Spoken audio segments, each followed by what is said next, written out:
वळूयात पुढच्या बातमीकडे। नागपूरच्या गोधणी परिसरात क्लोरीन वायूची गळती झाली। 40 जण उपचारासाठी रुग्णालयात दाखल करण्यात आलेत। वायू गळतीमुळे अनेकांना श्वास घेण्यास त्रास होऊ लागला।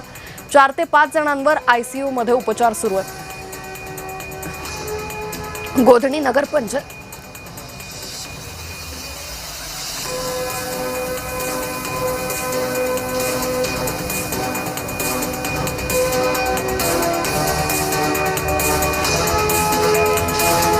तर नागपूरच्या गोधणी परिसरात क्लोरीन वायूची ही गळती झाली। गॅसची गळती झाल्याने प्रकल्पातील 8 ते 10 कर्मचारी आणि परिसरातील 20 ते 25 नागरिकांना श्वास घ्यायला त्रास होत असल्याने रुग्णालयात उपचारासाठी दाखल करण्यात आलेले आहे। नागपूरमधून आपण ही घटना पाहतोय। तर या संदर्भात अधिक माहिती घेऊयात आमचे प्रतिनिधी तेजस मोहतुरे यांच्याकडून। तेजस, नागपूरमध्ये ही अचानक क्लोरीन वायूची गळती होऊ लागली, हे प्रकरण नेमकं कधी उघडकीस आलं? नक्कीच आपण जर बघितलं असेल तर नागपूर परिसरातील गोधनी नगरपंचायत आहे, या ठिकाणी जे आहे ते क्लोरीन गॅसची गळती झाली। त्या ठिकाणी नगरपंचायतच्या वतीने जे आहे ते जलशुद्धी केंद्र म्हणजे पाईपलाईनचे काम त्या ठिकाणी सुरू आहे। असं असताना त्या ठिकाणी जर बघितलं असेल क्लोरीन गॅसची जी आहे ती गळती झाली आणि ही जी घटना आहे रात्रीच्या सुमारास घडल्याची जे आहे ते मध्यरात्रीच्या सुमारास घडल्याची जे आहे ते समजते।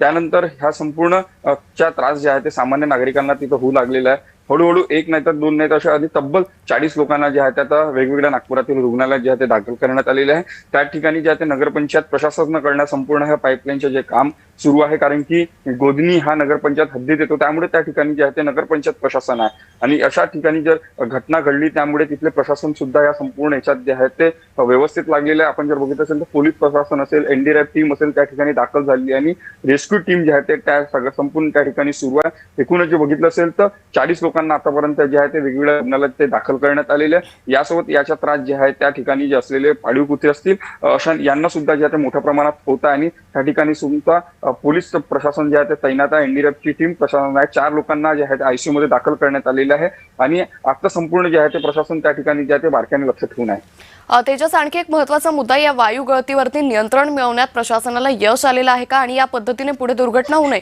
यासाठी कशा पद्धतीने पुढची कारवाई केली जाते? नक्कीच आपण जर बघितलं असेल तर त्या ठिकाणी जे आहे त्या ठिकाणी टेक्निकल टीम असेल, एनडीआरएफची टीम असेल, महानगरपालिका प्रशासन जे आहे करताना नगरपंचायतच्या प्रशासनाची टीम त्या ठिकाणी पोहोचलेली आहेत। कलेक्टर ऑफिसमधून असलेल्या वेगळ्या टीम त्या ठिकाणी पोहोचल्या आणि त्या सगळ्यांवर जे आहे ते उपाय करणं आता सध्याच्या घडीला सुरू आहे। आतापर्यंत जे आहे सुरुवातीला जे आहे ते 10 ते 15 लोकांना जे आहे याचा त्रास होऊ लागला।